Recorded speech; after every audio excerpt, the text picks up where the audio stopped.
Balasubramani, are you taking time? Then we will start with the next topic. Yeah.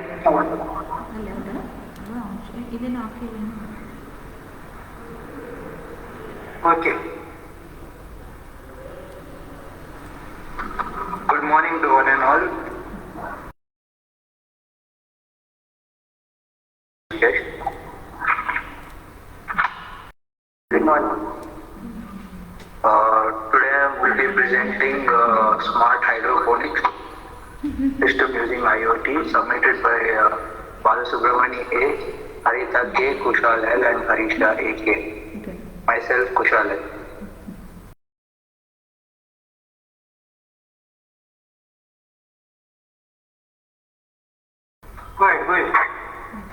The contents of this paper are as follows. Hydroponics, which contains the literature survey and introduction to the project. That is, many people wouldn't know what is hydroponics, so the derivation of the word and from where in the point of time it starts, and system and circuit architecture contains the circuit diagram and circuit elements and construction and other design aspects such as components and working of the circuits, methodology, the process involved in hydroponics, and the working of all the architecture and circuit diagrams, and application and advantages. Application is basically where in which all fields it's actually used, and the advantages and disadvantages as it comes.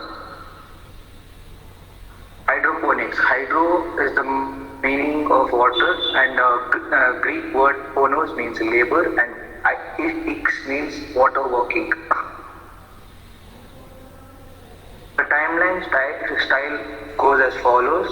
In 600 BC, there were hanging gardens of Babylons, and in 1000 AD, there were floating gardens of Aztecs, and in 1699, John Woodward discovered the plant-derived minerals from soil mixed into water solutions, and for the first time in 1930, the word hydroponics was introduced by W.F.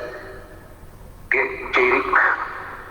Controlled ecological life support system cells was introduced by NASA in 1999. Hydroponic research mimicking a Martian environment using LED lighting to grow in different color spectrum with much less heat. Basically, they were trying to grow plants and other crops in space, or you can say on other planets, where the conditions weren't suitable as that of Earth.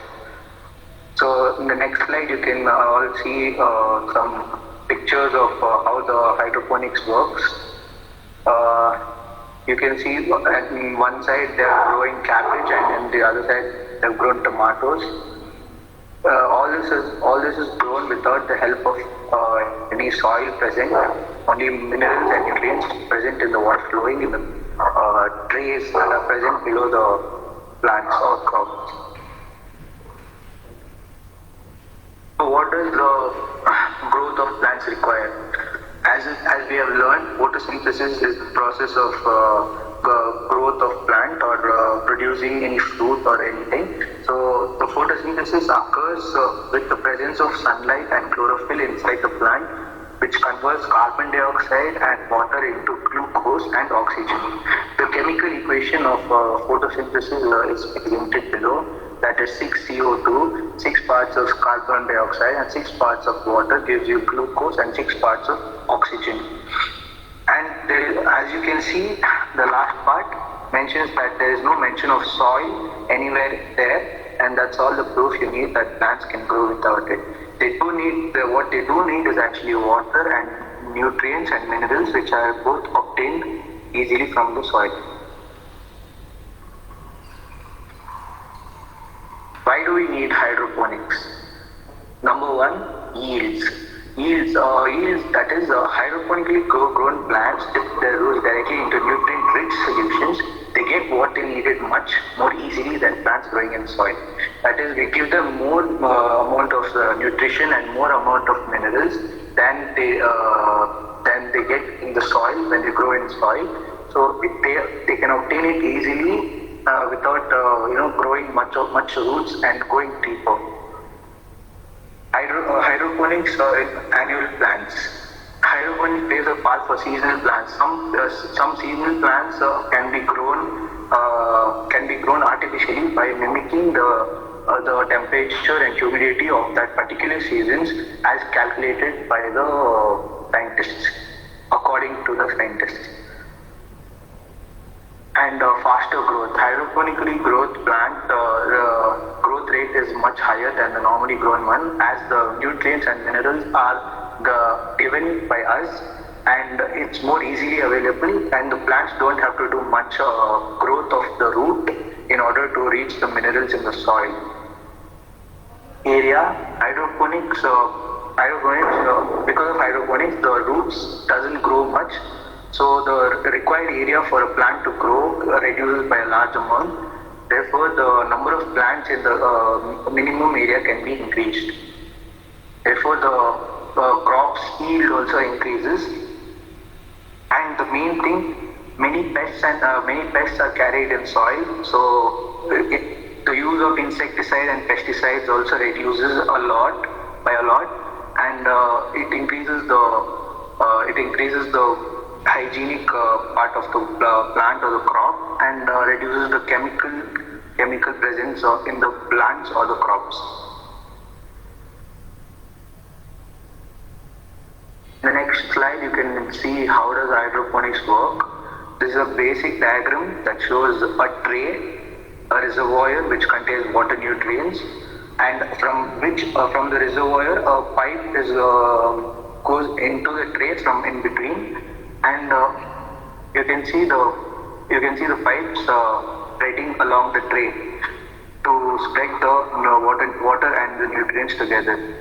And after it goes down through all this cocoa powder that's present, the cocoa powder is added to the tray in order to hold the plants in place and to absorb the water. And whatever the left out water is left in the tray, it returns back to the nutrient tanks, and it goes back again. All this nutrient pump works based on a timer, which you can see on the right side. This timer should be set by us. This timer should be set by us according to the plant that we are growing, and according to the amount of nutrients that is required for the plant.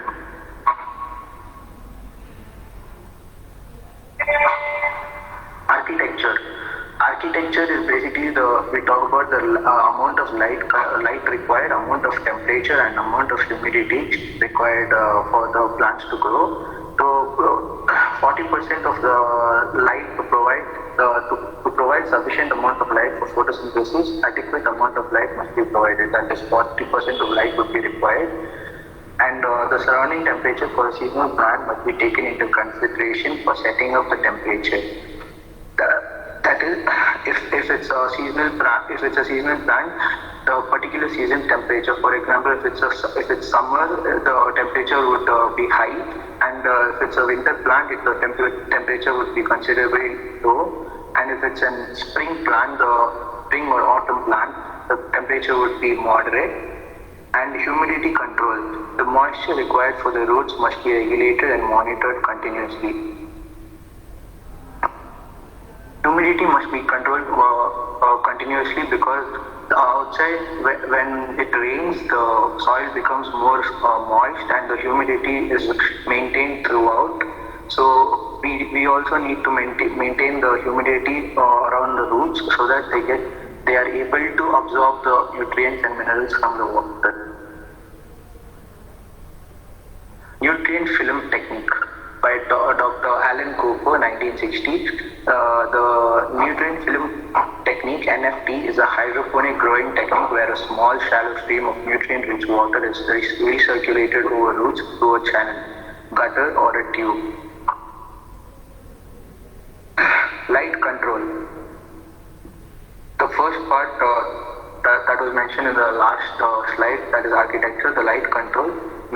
In this slide, we will talk about what all the components that that we will be using, and how are we managing the light control part. So artificial lighting, an array of 3 LEDs connected in series and parallel. We have used 16 LEDs in this project. That is 8 red LEDs and 8 blue LEDs.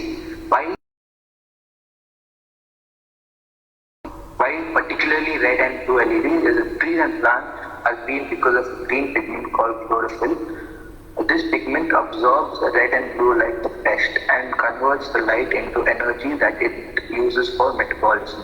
That is, even from the sun rays or sunbeam, the plants will be absorbing the red and blue rays particularly for the photosynthesis purpose. And for controlling the LEDs, we use the help of octocoupler IC 4N35. For the information of light intensity, we are using the light sensor LDR. That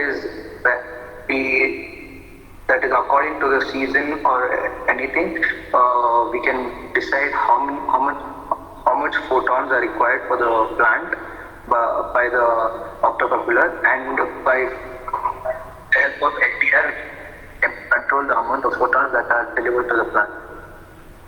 Kushal timer. Yes, ma'am. And your color. For this LEDs, we use 4 LEDs in a series, 12 volt power supply. So we are using an external power supply of 12 volt for this. And temperature control, we use a brushless motor. One motor acts as an inlet for heat and the other motor acts as an outlet for heat. We set the temperature. According to the temperature, the motor switches on and switches off as required. The incandescent bulb, when the temperature is below the required value, we need to increase the surrounding temperature. So a heating fan plus the incandescent bulb is switched on. LM35 for sensing LM35 is used for sensing the temperature of the surrounding. The temperature is sensed and the data is given to the Arduino. When the temperature is above the required value, we need to cool down. So the cooling fan is switched on. When the temperature is below the required value, we need to increase the surrounding temperature. So a heating fan plus an incandescent bulb is switched on. Humidity control, DHT11 sensor for sensing the humidity of the soil. We are using DHT11 sensor. The DHT11 sensor has a response time of 1 Hz, so time delay between each reading should be at least 1 second.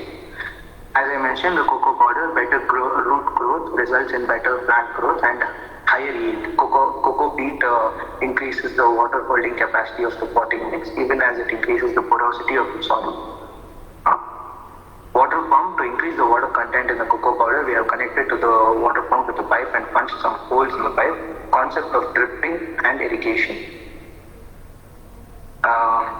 Arduino Uno, when humidity of the soil reduces from the desired value sensed by the DHL, sends a signal to the Arduino, which turns on the water pump to pump the water level to the plant. This diagram shows all the 3 readings updated in the Things Speak server by Node MCU. The humidity level and the temperature and the light and temperature is all mentioned out there for the plants to grow. Pros and cons. The disadvantages, as you can see, are very minimal. That is required time and commitment, initial expenses and experience. That's everyone can obtain. And the advantages, as you can see, are a lot. Less use of insecticide and herbicide, zero soil and water saving. The growth rate increases by 2 times, and no weeds. Better use of space and location, fewer pests and diseases. Climate control and time saver. pH control and effective use of nutrients. Hydroponics market globally. The truth is that this industry is growing by leaps and bounds, and the hydroponics industry has become huge during the past decade. The report suggests that at US dollar, hydroponic market at US dollars is $21,203.5 million in 2016. The market is expected to register a CAGR of 6.5% during 2018-23. it means that the industry grows at least by 1.4 billion each year. Why hydroponics is better? There has been a question as to which growth medium is more beneficial for commercially grown plants. On one end, there is soil, the traditional growth medium that has been used for hundreds of years to grow plants. On the other hand, is hydroponics, more of a recent practice of growing. Hydroponics also benefits.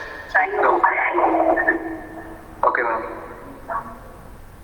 Thank you. Yeah, Kushal, I would just like to convey that your slides are really colorful. It's green and indicating that you're talking about plants. Nicely made. You did not showcase the final project photograph. You just showed the internet photos. We could not find the final product. Pick your project photograph. Is it available?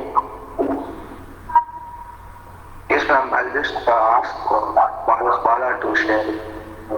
You could have put that here, no? That is your main... Once again, I will share it. Yeah. And what is the plant that you have taken? Name of the plant under consideration? Which plant have you used? For rice plants, it requires 250 of potence. For this 250 of potence... No, not general. For your experiment, which crop have you taken?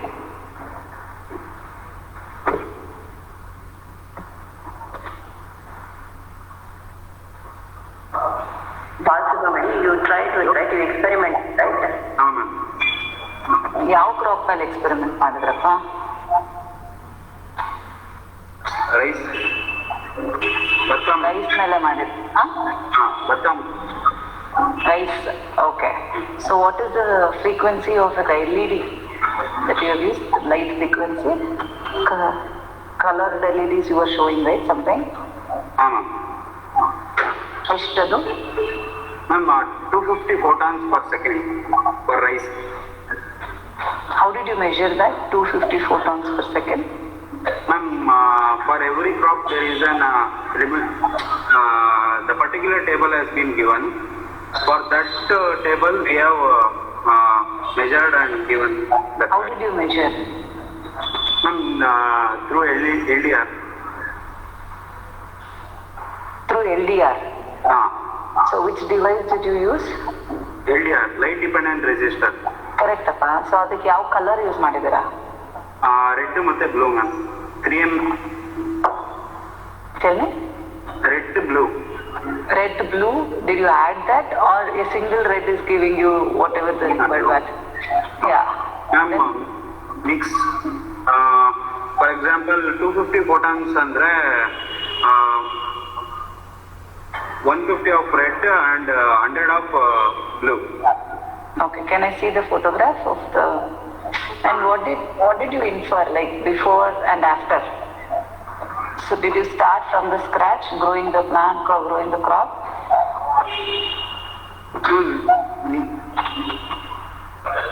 I didn't understand. See, the presentation what was given was very general. If you could have spoken more about what you have done. I am. Correct. So I'm trying to understand what was the effect of your hydroponics on the crop.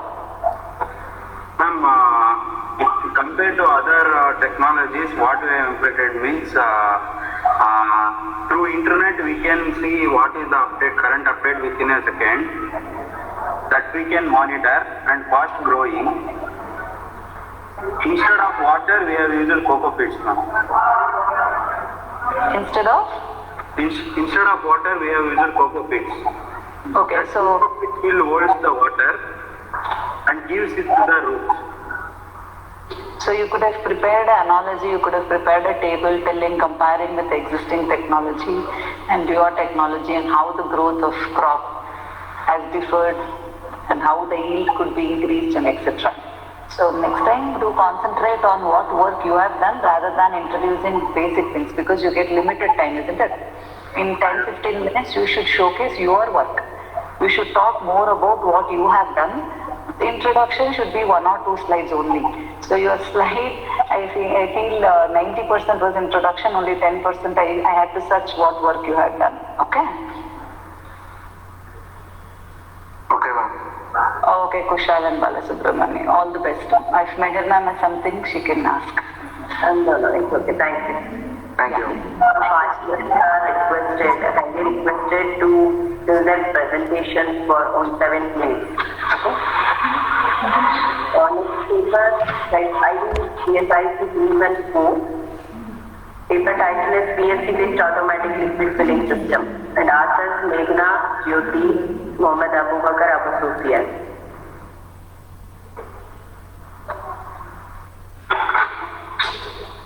Who is presenting? Meghna? Good morning, ma'am. Good morning. I'm presenting Jyoti Kumari. Okay, please share your slide.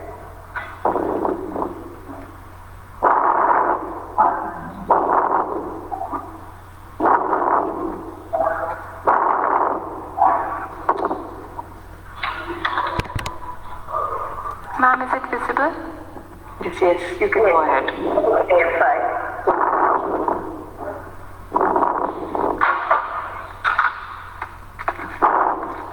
Yeah. Good morning, honorable guest Madhura ma'am, respected HOD sir, Meher ma'am, and faculty members and all my friends. I'm myself Jyoti Kumari of Electronics and Instrumentation Department, and I'm going to present on the topic PLC-based automatic liquid filling system. Kindly I request all other audience please mute your audio. My group members are Meghna, Sufyan and Mohammed Abu Bakar. First we'll see the abstract. So this project presents the idea of using programmable logic controller, that is the PLC, in industrial automation. PLC is basically a microprocessor-based solid-state device which works on the principle of logic gates. It is a digital computer used for automation of typical electromechanical processes such as control of machinery on factory assembly lines, amusement rides, light fixtures, etc. Jyoti, could you please keep your mic a little far? Yes, ma'am. Yeah, you can go ahead. Now we'll see the objectives of the project. The main objective of this project is to develop a bottle filling system based on certain specifications. It represents an automatic filling system controlled by PLC as per the filling requirement, which has simple operation. Small PLCs have fixed number of built-in connections for inputs and outputs. So in PLC, ladder logic is developed, that is the program, in order to make the PLC work according to our requirements. PLC gets the sensor feedback and controls the solenoid valve timing as well as controls the conveyor belt. This is the block diagram. Here PLC module has been used, bottle sensor, that is the proximity sensor, panel switchboard, that is the on-off switchboard, and solenoid valve is given as input, and the output is conveyor belt mechanism and the display systems. These are the components. I'll explain the components one by one. Here I have used PLC module, that is an interface between program and the inputs. PLC is an example of a real-time application and therefore used to control various devices. It works depending on the inputs given and the state, turning on and off its outputs. Then the conveyor belt, as we know, it is a carrying medium of a belt conveyor system. It consists of 2 or more pulleys. Then the DC servo motors, the permanent magnet DC motors and brushless DC motors are used as servo motors in our experiment, in our project. Then is the proximity sensor. It is a sensor which is able to detect the presence of nearby objects without any physical contact. It emits an electromagnetic field or a beam of electromagnetic radiation. Then comes the solenoid valve. It is an electromagnetic valve used to control various types of liquids by opening and closing automatically. Various types of applications are performed using solenoid valve. Some examples could be controlling compressed air, operating pneumatic equipments, etc. Then is the push button, the toggle switch which works by a lever to open or close an electrical or electronic circuit. It is available in two types, that is maintained contact and momentary contact. Then is the relay card. It is a device that consists of a number of relays that are mounted on a PCB. A relay is a switch that utilizes an armature powered by an electromagnet in order to complete an electrical circuit. Then is the switch mode power supply.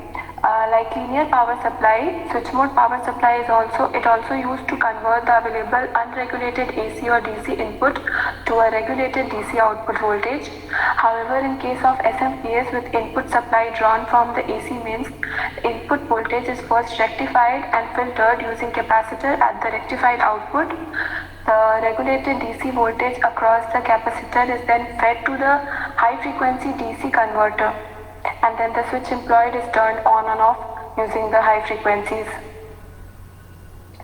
And simple working of this project is that when we push start button, then motor starts, DC motor, then the conveyor belt starts moving. When the bottle is under the solenoid valve, the bottle is sensed by the proximity sensor and the motor stops. Hence the conveyor belt also stops. Then the solenoid valve operates and the bottle starts filling the liquid. Then the bottle completes filling the process, the solenoid valve is closed automatically and the motor starts and the conveyor belt moves and carries away the bottles, and hence the process continues. These are some applications.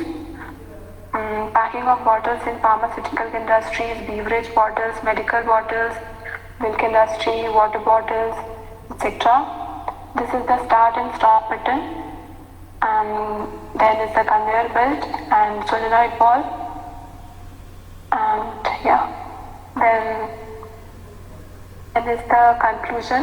That is, the main purpose of introducing automation in industries is to improve the productivity. Initial cost of PLC installation is expensive, but they work efficiently for a very long time. The productivity and performance can be improved by using advanced components, and we can redesign using different size of the bottles. And then you people might be thinking that why we have done so easy project, but it has a future scope which can be used with the IoT. IoT has it is made up of basically three things, that is the sensors, actuators and internet connection obviously. Then in future we can also add IoT to the project so that we can assess it from remote area, and we can change the parameters automatically. Then some more future scopes could be using advanced jet nozzle and more number of solenoid valves. We can fill more number of bottles at a time. The capping section can also be introduced. Another sensor can also be placed in the beginning, which can sense the bottle and start the conveyor belt automatically. The system can be redesigned to increase bottle size and productivity, as I have told before. By changing the ladder logic programs in the PLC, we can redesign it for a large number of bottles and bottles of different sizes, and hence we can increase productivity. We can also add sensors for the alarms, which can indicate any mishandling. These are references we have taken, and thank you.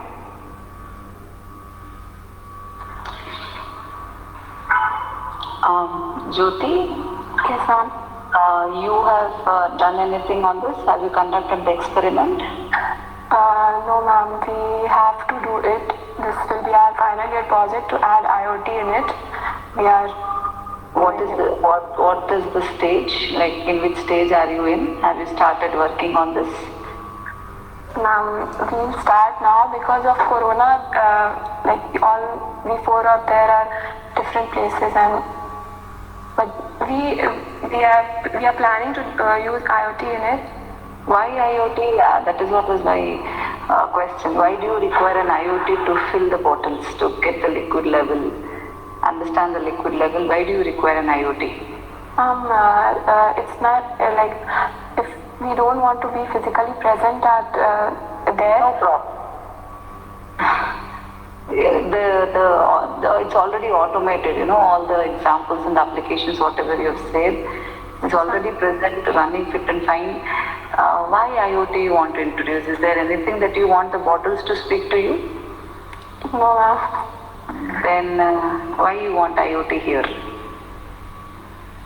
Ma'am, the levels, if we are not present, we are in like remote area, and if the levels of bottle, all the bottles won't be able to like fill to the required amount. So if there is any problem, like less liquid or more liquid, then those we are planning to do it in such a way that the bottles which we have to remove will be removed, and so we are planning on. Have you done any literature review on this? Yeah, ma'am. Okay, so has anybody used IoT on this? Ma'am, it's going on, ma'am. Allama, see what I'm asking. You would have done a review by now, right? At least you would have zeroed down on what is your problem statement. Yeah, in that paper, has anybody used IoT for filling up the water level? Because it seems to be a simple one where IoT is not necessary. Okay, so do consider those things, because when you present it as a final year project, it should have a cause. Just for the sake that IoT should be used in everything, we cannot implement it in each and every project you take up. So if it seriously has a novelty, if you can justify that, yes, implementing a Wi-Fi to your bottles or putting IoT into the system is going to improvise your productivity, then definitely you can go ahead. Or else, just for the namesake, you want that IoT to be tagged into the project, it doesn't cause, it doesn't serve the cause. Okay, so do a proper literature review, keep a base paper, so wherein you will be able to justify your project. Okay? Yeah. Ma'am, we are searching on it and we'll definitely do it. Yes. Okay, Jyoti. Yeah. Thank you. Thank you. Yes, that is 100% true, as most of them are finalist students are there. Even I would like to tell the same thing. Please, for the sake of doing some project or to use some hi-fi words, hi-fi technologies, don't do that. Right? As Madam told, please make a note of it. Right? Thank you.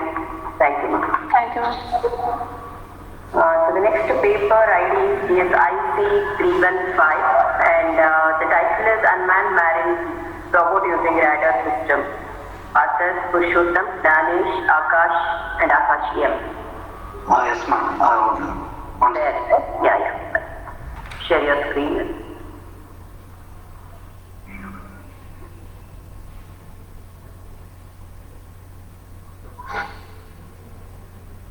Hey Akash, what is this? 1 second, ma'am. You're sharing from your mobile. Join me.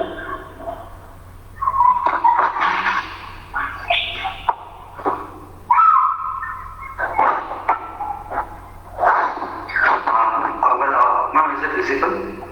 Yes, sir. Our project is on unmanned marine robot using radar system. Myself is Akash M. I'd like to present our team. Purushottam, Danish, and Akash M. We see about the overview, introduction, motivation, problem statement, objectives, block diagram, hardware requirements, software requirement, and the final is the conclusion. Let's start. Introduction. Akash, Yes, a ma'am. product presentation or a paper presentation? No problem, just you. Oh, fine.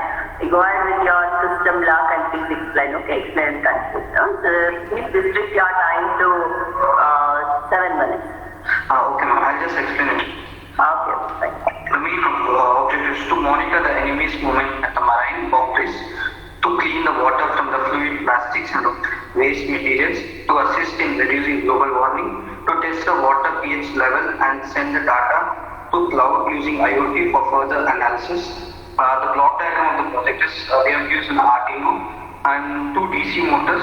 One is one Wi-Fi module, wireless CAN, ultrasonic sensor, servo motor, pH sensor, pressure sensor, temperature sensor, humidity sensor, and the cleaning unit. All these components are connected to Arduino, and the battery is also. Let's look at the hardware requirements. Microcontroller and operating voltage is 5 volts. Input voltage is 7 to 12 volts. Input voltage for limits is 6 to 20 volts. Digital output, we have used a 54 pin. Analog input pins is 16. DC current per IoT pin is 40 milliampere. DC current for 3.3 volt.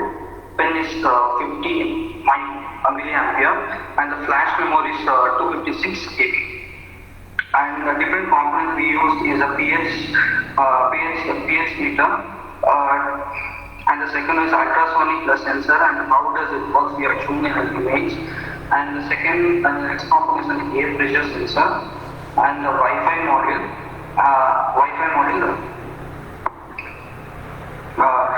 Okay, and the servo meter. We have used servo meter to the movement and the control of the robot. And the DC motor, RPM is 1000, operating voltage is 12 DC, and the gearbox attached is plastic gearbox. Shaft diameter is 6 mm, internal hole, and torque is 5 kg per centimeter. We have used a wireless camera. Dimension is 15.2 centimeter into 12.27. The maximum resolution is 750 pixel. Digital storage can be 64 GB. Angle of rotation is 355 degrees. Software requirement is here to the team speaks of IoT with software. It is a block where all the PS and all the parameters can be stored in this software.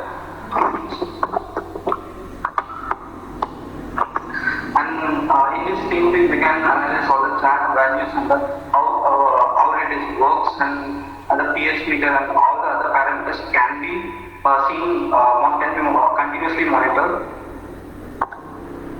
The final conclusion of this was to reduce the human involvement in the coastal region and safeguard the lives of the soldiers, weather forecasting model, water purification, and the water quality monitoring. By using a different pH sensors and we can just check the water quality.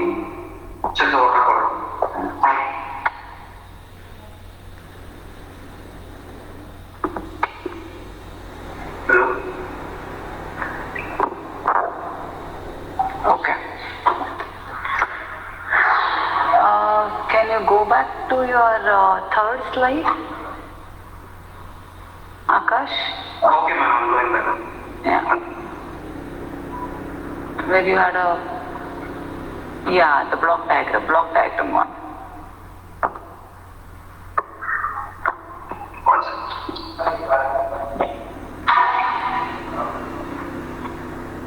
So you are telling you are giving the motor details to cloud. No, ma'am. Not cloud, ma'am. Arduino, ma'am. We have connected the pH sensors and all those through a Wi-Fi. We have a Wi-Fi model. We are giving everything to the cloud. Come again? Through the Wi-Fi model, you are giving what? The details of the water and the temperature and all the weather forecasting can be given. We have created. You are sending it to cloud. Yes, ma'am. How? Ma'am, IoT based, ma'am. That's what? How? Ma'am, we have created a server in the cloud, in the ThinkSpeak server, ma'am. Everything is connected. We can monitor that. Have you got the results? Like your hardware is ready? No, ma'am, we are working on it. Then how did you show that graph? Results graph? Ma'am, these results, ma'am, we are showing that the tank seems to being fixed. We are working on it.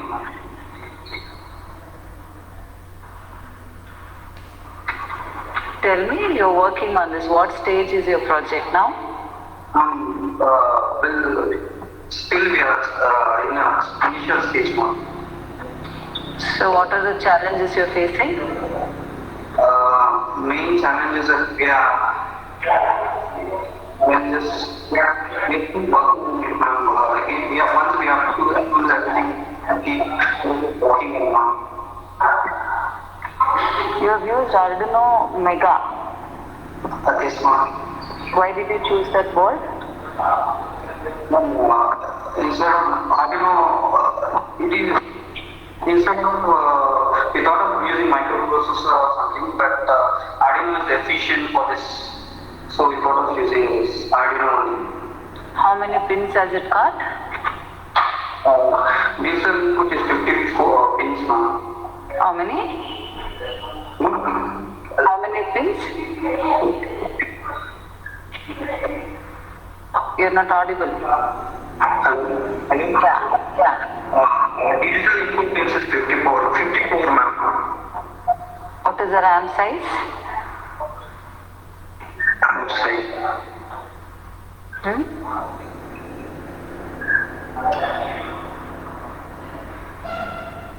So there is two.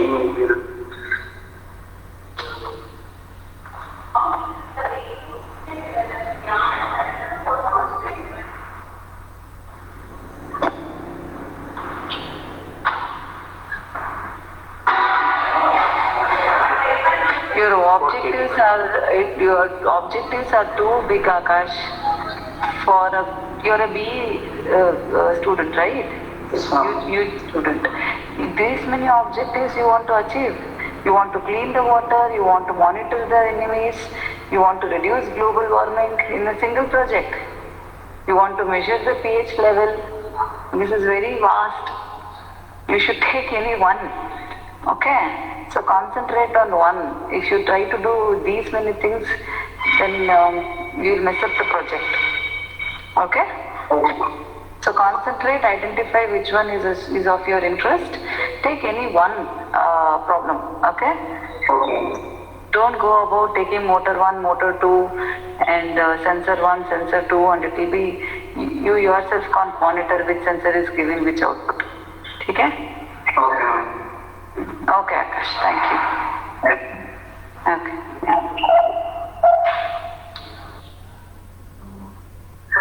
Okay, thank you. Please take all these inputs.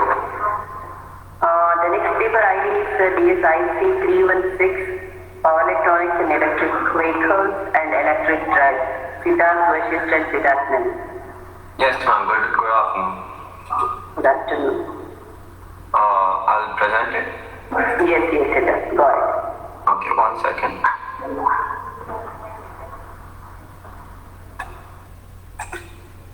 Is it visible? Yes, make it. Yes, Oh, yeah.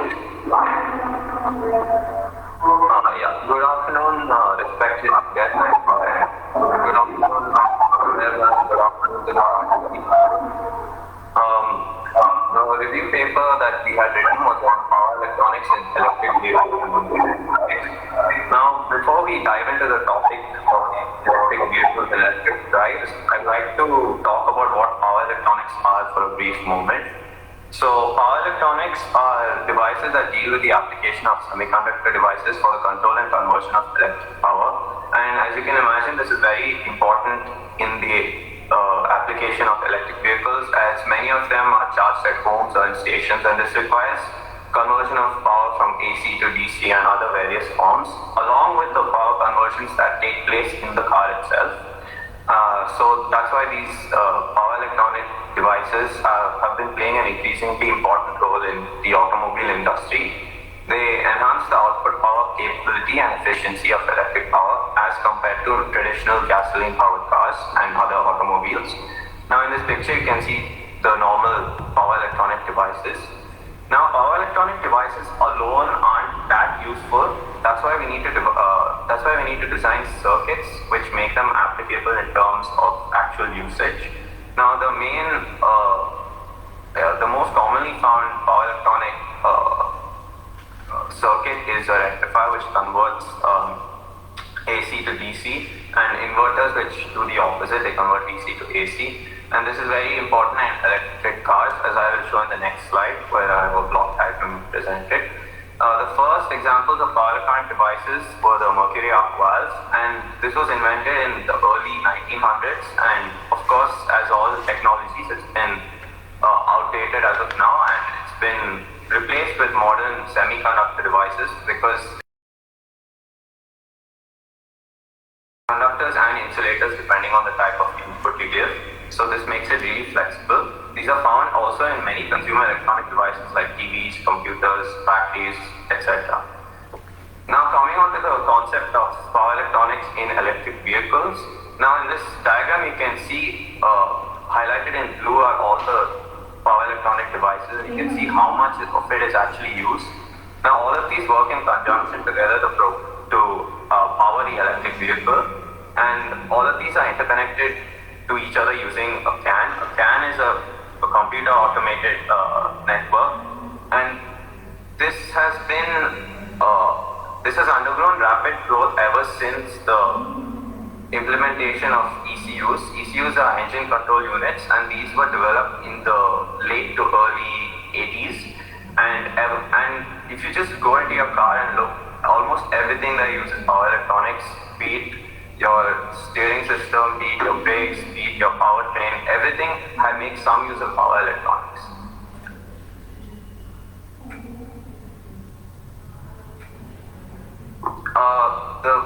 Going back to the concept of electric vehicles, now if you just go back even 10, 15 years behind, electric vehicles were not that good. They weren't that efficient, they were really small. The seating capacity wasn't. If you just look at a Reva, for instance, you can see, if you compare Reva to something like a Tesla nowadays, you can see the vast improvements that have been made in electric vehicle technology. Now you can see in this diagram here where the electronics controller is placed and how it is able to centrally take in all the data from all the sensors and is able to power the drivetrain and the powertrain from the battery. Now,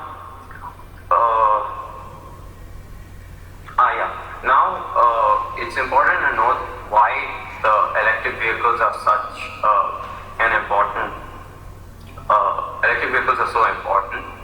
But actually, before that, I'll talk about some of the applications. Like I said, if you just go into your car and look, power steering is somewhat of a recent feature. I think it was implemented in the late 90s to the early 2000s. And if any of you have driven an old car, say your father's or your grandfather's old car, you will notice how difficult it is to steer the car. That's because it did not implement electric power steering. Power steering is basically, it makes the motion of the steering wheel easier, because before you have to manually turn the wheels itself.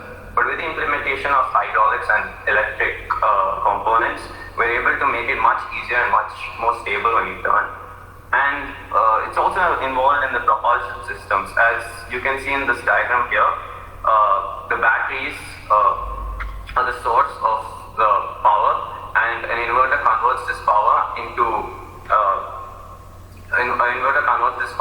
feeds it to the electric motor, which drives the wheels. So it's present in the propulsion system itself.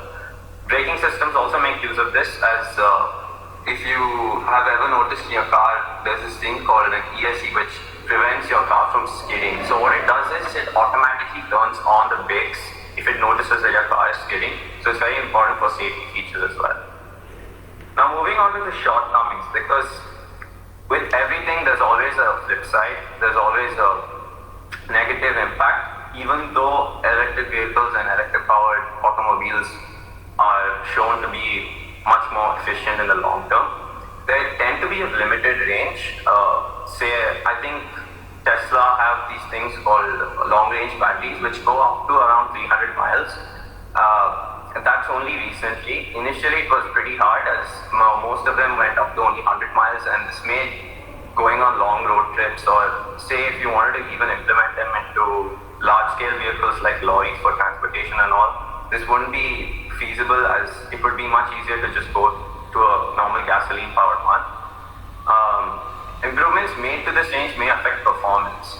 So this is very important to note, as if you try to improve on the range, you end up using the power for something else other than distance alone. So you can see why it's compensated. Another thing is solid infrastructure is required. This is a key point, as any electric car manufacturer, electric vehicle manufacturer who wants to set up an industry and wants to make a name for themselves, they need to set up charging places all across the country, where otherwise it's not going to work. Electric vehicles are more expensive nowadays. It's much cheaper to buy a petrol-powered or diesel-powered car, and of course, like I said, buying petrol or diesel is much easier and much more accessible than trying to search for an electric charging station. Another main point about why this is a bad thing is using a lot of power electronics in these cars requires various earth metals like lanthanum and neodymium, and because of this, it's very harmful, as many of these are very limited in quantity, especially neodymium and lanthanum. And the main issue with the whole thing is electric cars, like any other thing, but are automated. The process requires manufacturing, and the manufacturing industry always produces pollutants. So this is still a downside, and people are always making improvements to it. And now we come to the environmental impact of why it is better to go for electric vehicles. Though Tesla is looking into making India a market in recent years. I think by 2030 they want to establish a plant. So this shows that there is an interest in markets everywhere. People are becoming more mindful of their carbon footprint, especially after last year when Greta Thunberg stripped the world with her speech. People are choosing electric vehicles over traditional petrol and diesel cars because they are much better for the environment. Even hybrid cars are much more eco-friendly and are a better alternative. Power electronics have improved the efficiency even in hybrid engines as they power the drivetrains. Also, in many countries like in UK, the government themselves provide benefits to whoever purchased the electric vehicles. They provide them around £30,000 of tax deduction to encourage them to buy electric vehicles. Now, finally, we come to the scope of power electronics in electric vehicles. Now, as I said, they've experienced somewhat of a boom in recent times. This is because companies like Tesla and Toyota have been growing in popularity, and their electric vehicles are becoming more and more mass-produced. Governments are trying to invest in electric transportation, including buses and trains. Many companies, in fact, private companies in, I think, San Francisco, like Google and all, have buses that operate in their own campus to take people around their different buildings, and these are all electric buses because people are striving for a fully electric future. Now, the best way to see developments in power electronics and electric vehicles is through motorsports like Formula E, and these make constant developments on battery technology, braking technologies, and you can see them actually happen in real life. As you can see the updates they make, and you can see it on the cars they build. And the main title sponsor for Formula E is a company called ABB, which is a big player in the industry. Rapid improvements are being made in battery technology. And finally, implementation of AI and IoT is also possible, because if you think about it, you are not that aware. You know when your car breaks down that there's an issue. But if you have, say you incorporate IoT into your car, and this is much more easier in electric cars because everything is electric, you could send direct feedback. So the service stations would be getting constant information about how your car is working, if any parts are failing, and would immediately let you know when a service is due. And AI and IoT are not exactly linked to power electronics, but they are parallel technologies that work hand in hand. So if you think about AI, we can talk about self-driving cars. So Tesla is trying to implement this feature. Google has already made a self-driving car that works around its own campus for a showcase. And that brings the end to our presentation. Thank you. Yeah, Siddharth, what is the status of electric vehicles in India? In India, the main electric vehicles being sold are by Bajaj. The Reva and the E2 are very prevalent, as you might have seen on roads everywhere. Also, more expensive manufacturers like Lexus and Jaguar have also come out with electric vehicles called the I-Pace. Is it the only thing, or is there anything else? If I'm not wrong, I think they were trying to implement electric autos, but I don't know how that's coming along as of now. Electric what? Auto rickshaws. Auto rickshaws. Okay. There are already recharging stations available. Okay. So that is the status. And second thing, do you want to take this up as a project, or this is a seminar? Like, I did not understand that. Yes, ma'am. This was actually based on a review paper we wrote, so it was not related to our project. But our project was trying to make us self-driving cars. So honestly, while writing this paper, it kind of gave me some more ideas of what to implement. I found this to be a seminar.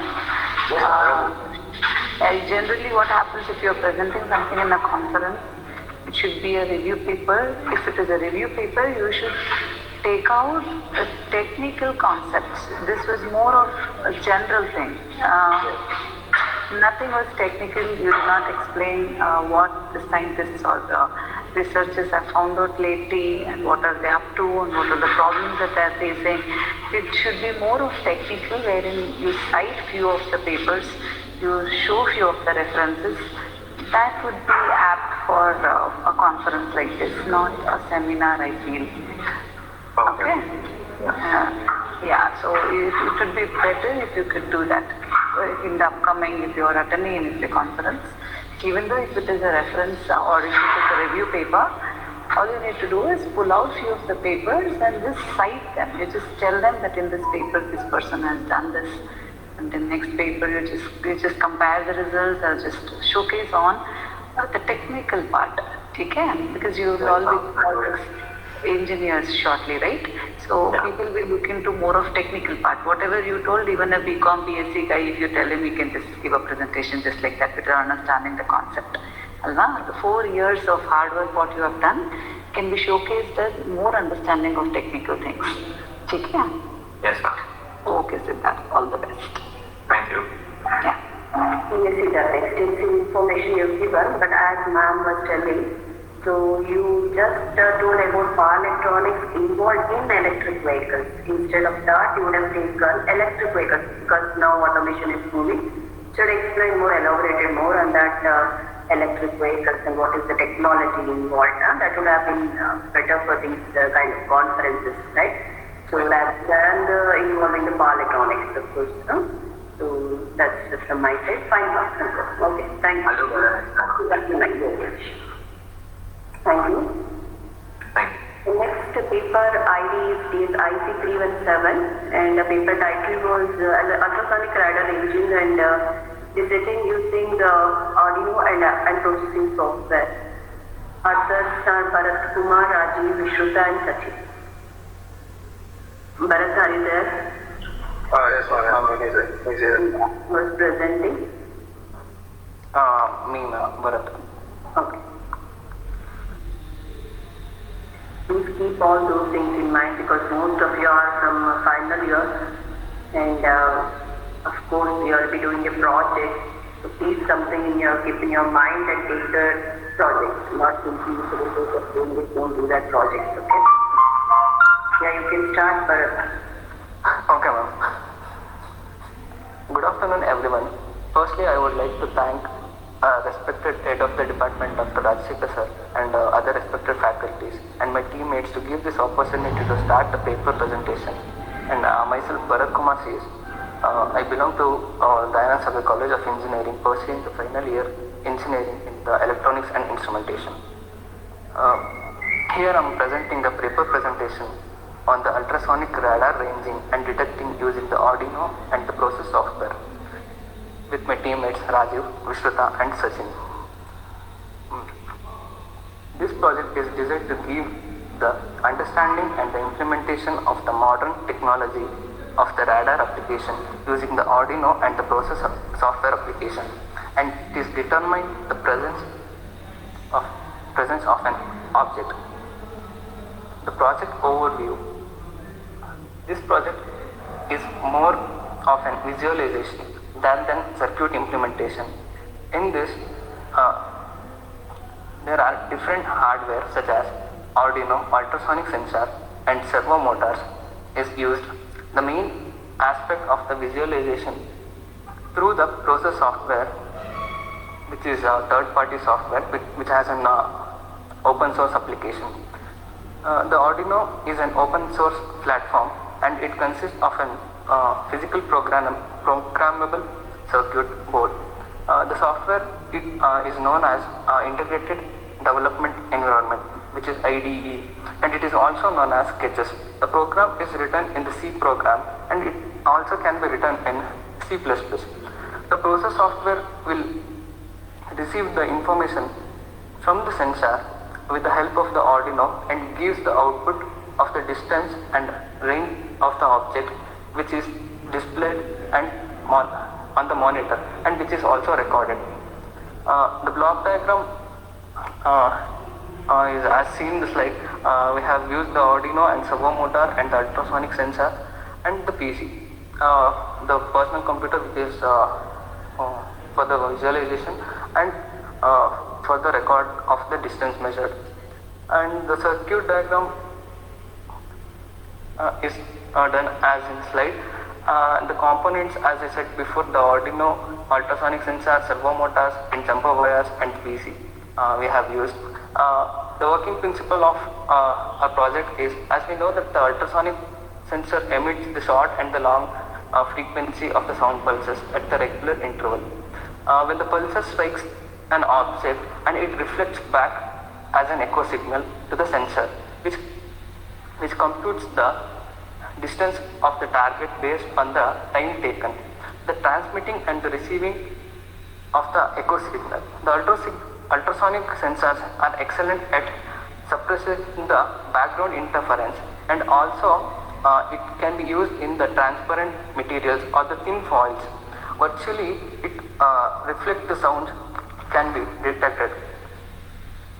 The working and the connections of our project. The connections are made between the various components using the jumper wires, and the processing code is entered in the C language, which gives the commands to the components. The ultrasonic sensor gives the distance and it displays on the monitor and recorded, as I said before. And the servo motor rotates at the 150-degree net rotation, and we have used the 15 to 65 degree in our project. The calculation of the distance which is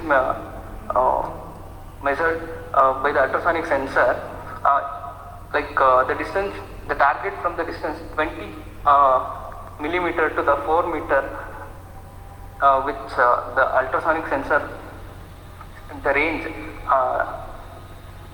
We have designed this ultrasonic sensor for 2.5 centimeter to 330 centimeters, and the distance is measured using distance is equal by the formula distance equals speed into time divided by 2.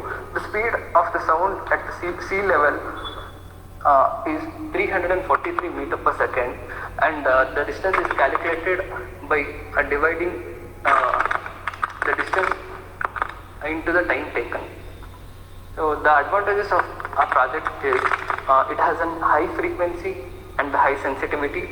The radar is not affected by any dust, rain, snow or any humidity conditions. The Arduino is easy to use, and it is safe during the operation over the nearby projects or the living things. And this application can be used in the real-time projects, such as in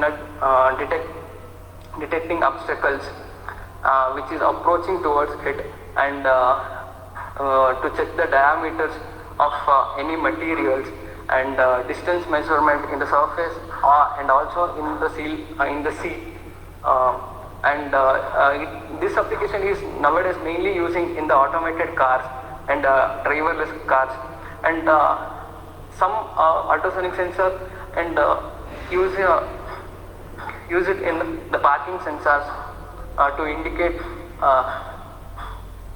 the driver. So the main conclusion of our project is it will clearly gives the information of the distance and the ranging of the objects and helpful to object detecting application. And this project could be easily extended and used in any systems. And the main drawback of the ultrasonic sensor is which is having a very less range because it can't go for the higher ranges. So this is the main drawback of the ultrasonic sensor, which have to implement in a further days. So this application can be used in a shorter range for the shorter range purpose. So thank you. Yeah, Bharat. Go to the ultrasonic radar ranging and detection, Ada. Yes, ma'am. I think they have made a mistake. Detecting using Arduino and processing And the software. software. Yes. Processing software, huh? What is that processing software? Ma'am, it is a software which we have used to monitor the radar ranging the object which is approaching towards the sensor, like Why have you selected this topic? What made you to select this? Ma'am, we are as we were discussing, we just thought of doing some projects on sensor based. So we took this project, and we have even it has an advantages and the disadvantages in this project, ma'am. The advantages which I said, it has efficiency and for it can be used in real-time application. But the main drawback of the ultrasonic sensors are, as I said, it doesn't go for the longer range. This is the main drawback. What is the advantage then? Ma'am, it has a high frequency. In a shorter distance, we can get the high frequency and the sensitivity and the distance of the object and the object with we'll get the distance of the object of the constant object and also the approaching object. The moving object also we can get the distance, and radar it won't affect for the rainwater and some this and all. As we see in the slide, that the output comes you can see that Rajiv just put the slide.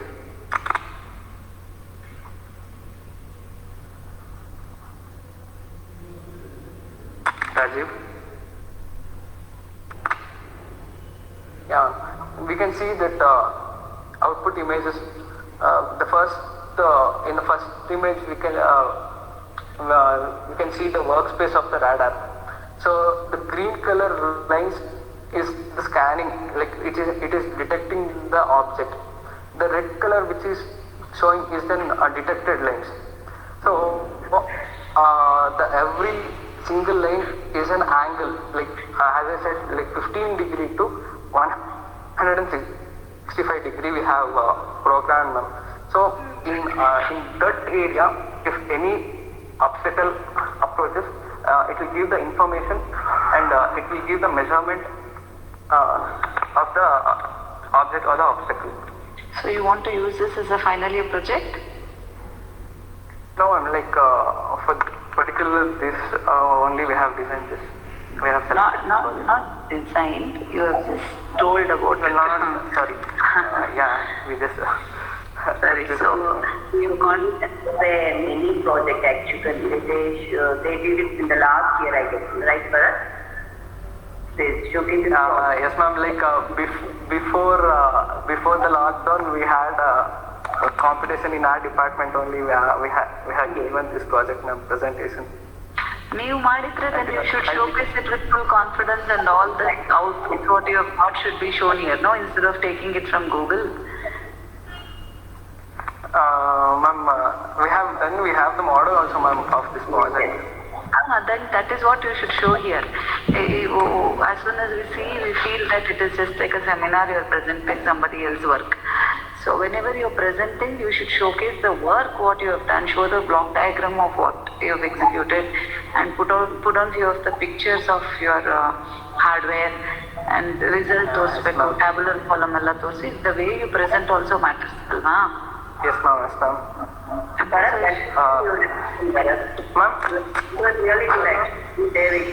No, you have model everything, right? That's it you have put. Yes, ma'am. Yes, ma'am. Yeah, we are having my model and all. And you are taking output also. These output images have been obtained by your project? Yes, ma'am. This output images are obtained by our project, ma'am. Oh, then it is good. Okay. Yes, ma'am. Fine.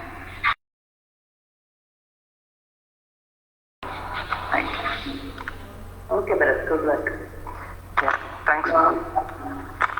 Thank you. Next paper ID is DSIC 321 and paper title was Road Safety Guidance Application for Mobile Devices. Authors are Sanjana, Shrestha Shekhar Vashini and Shirin Mukherjee. Are you there, Sanjana? Yes, ma'am. Yes, ma'am. Okay.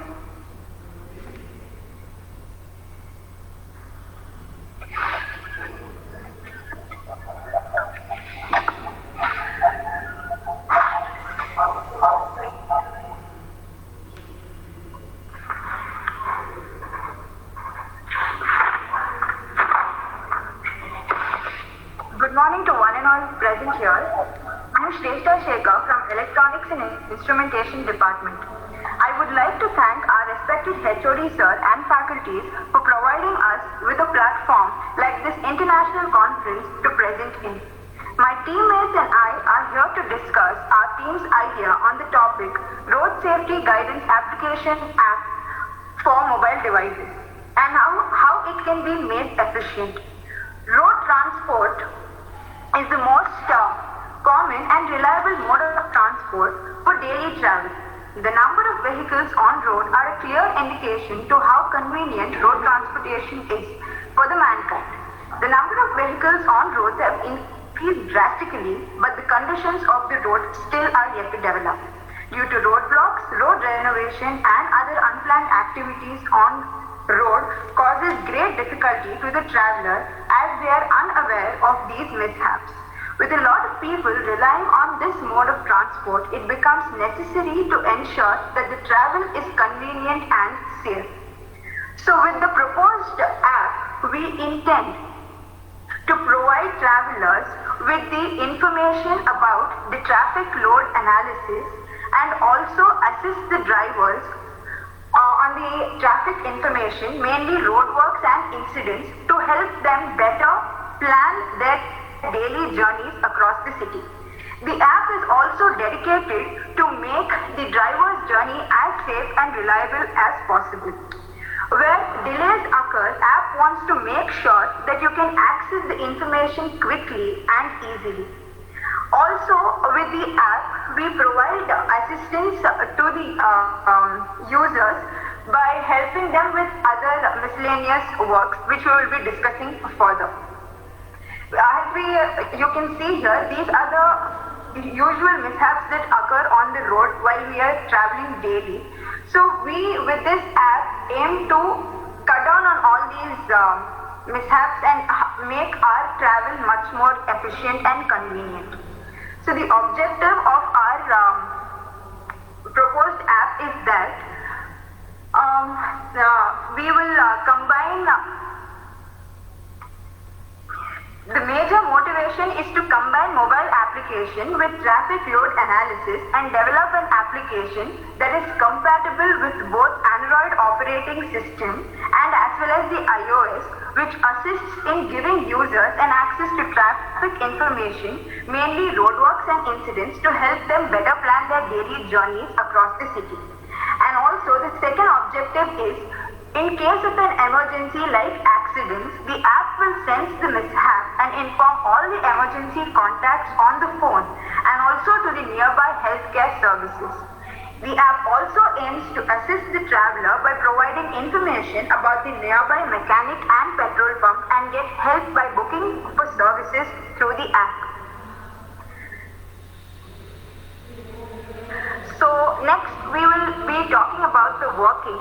The application mainly incorporates an interactive map facility, wherein the user gets information about unplanned incidents, accidents, congestions, lane closures, and other related restrictions that can take place, and also has the function of allowing the app users to enter their traffic observations concerning road lighting, road works, and condition issues, and car accidents into the map. The data collection technique which we will be using in the apps include thousands of vehicle monitors and CCTV cameras that are spread across the road, and also the fleet GPS systems.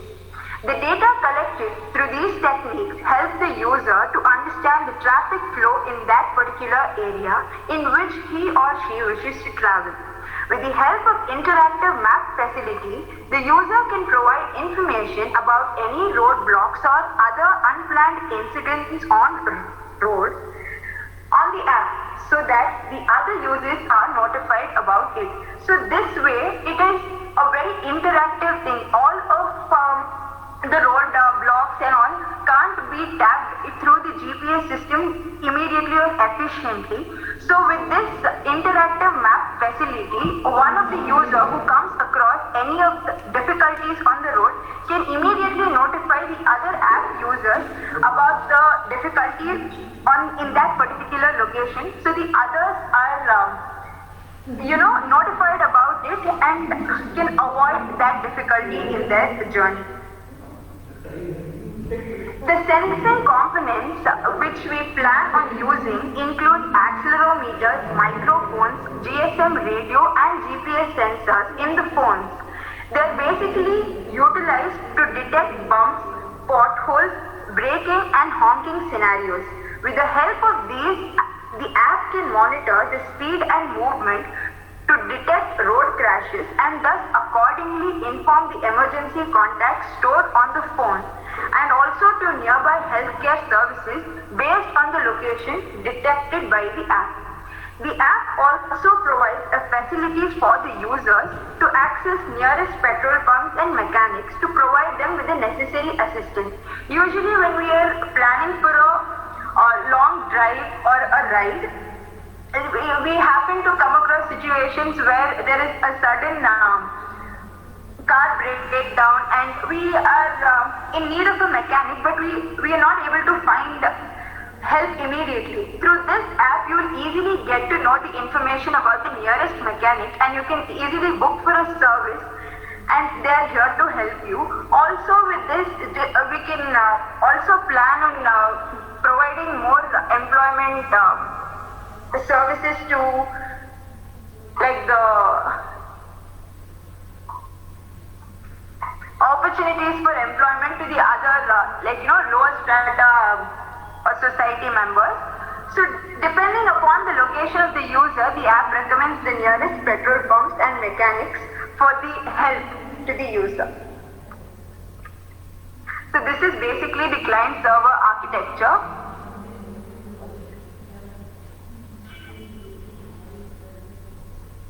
So with the conclusion, the need for road traffic analysis is growing in all countries worldwide, and since everything is going mobile, their requirement of having a well-designed mobile traffic load analysis application is greatly expanding. This app has many benefits that will promote the individual, such as time savings and cost reduction. This in turn will profit the government as well.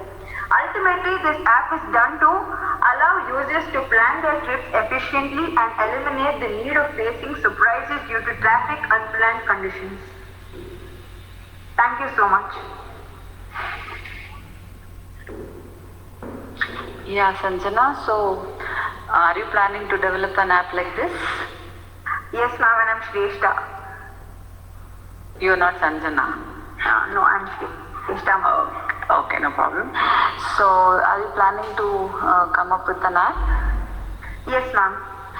Okay, so how will you identify the potholes? Ma'am, we can use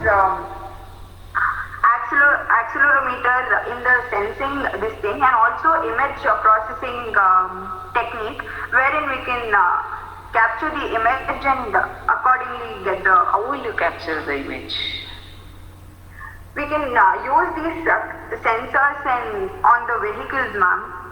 Because sensors on the vehicles means it will only show the superficial view, no? For a pothole you require a top view. You will not know the depth of the pothole if you use it on the vehicles.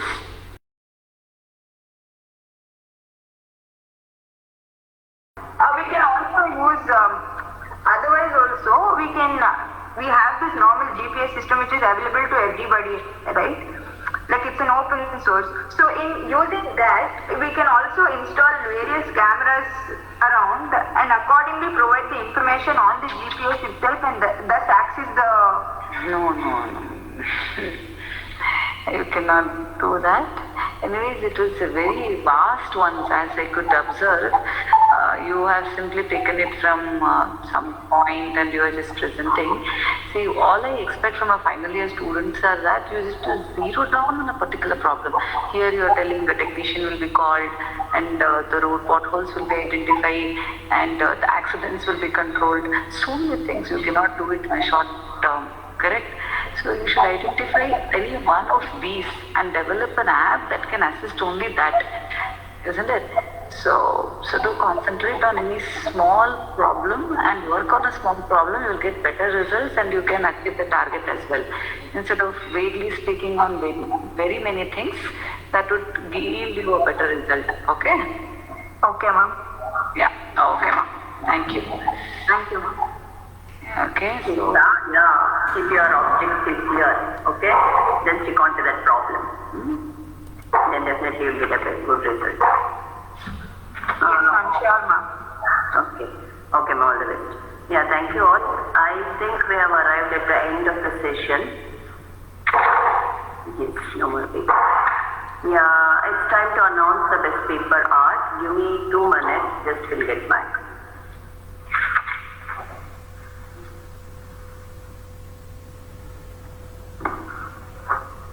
Yeah, I request our chairperson, Dr. Madhura S. to announce the best paper art students.